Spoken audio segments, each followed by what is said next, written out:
राधे राधे दोस्तों, आज हम जानते हैं माता सती की कथा, माता सती के बारे में। माता सती की पावन कथा। माता सती की कथा का वर्णन शिव पुराण, भागवत पुराण और महाभारत में मिलता है। यह कथा प्रेम, त्याग और आत्मसम्मान की अमर गाथा है।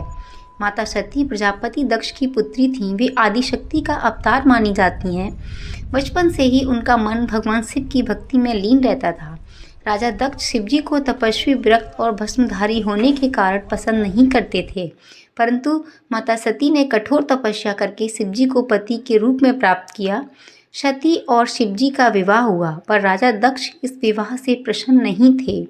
एक बार दक्ष ने एक भव्य यज्ञ का आयोजन किया। उन्होंने सभी देवताओं को आमंत्रित किया, लेकिन जानबूझकर शिवजी और माता सती को निमंत्रण नहीं भेजा। जब माता सती को इस यज्ञ के बारे में पता चला तो वे बिना बुलाए ही पिता के घर चली गईं। यज्ञ स्थल पर सती ने देखा कि शिवजी के लिए कोई स्थान या आहुति नहीं रखी गई है। राजा दक्ष ने सभा में शिवजी का अपमान किया। अपने पति का अपमान सहन न कर पाने के कारण माता सती ने कहा, जिस शरीर ने ऐसे पिता के घर जन्म लिया है, वह शरीर मेरे लिए व्यर्थ है, इसका कोई अर्थ नहीं है। और उन्होंने योगाग्नि द्वारा अपने शरीर का त्याग कर दिया। जब यह समाचार शिवजी को मिला तो वे अत्यंत क्रोधित हो गए। उनकी जटा से वीरभद्र प्रकट हुए और उन्होंने यज्ञ का विध्वंस कर दिया। राजा दक्ष का सिर काट दिया गया। बाद में जब देवताओं के निवेदन पर शिवजी ने दक्ष को बकरे का सिर लगाकर पुनः जीवित कर दिया, शिवजी सती के शरीर को लेकर शोक में तांडव करने लगे। तब भगवान विष्णु ने सुदर्शन चक्र से सती के शरीर के टुकड़े कर दिए।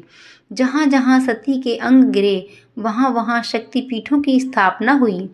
माता सती ने अगले जन्म में पार्वती के रूप में जन्म लिया और पुनः कठोर तपस्या कर शिवजी को पति के रूप में प्राप्त किया।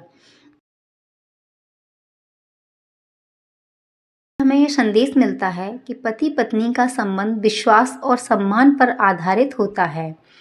अपमान और अहंकार विनाश का कारण बनते हैं। सच्चा प्रेम जन्म जन्मांतर तक अटल रहता है, अमर रहता है। हमें हमेशा एक दूसरे पर विश्वास बनाए रखना चाहिए, हमेशा साथ निभाए रखना चाहिए।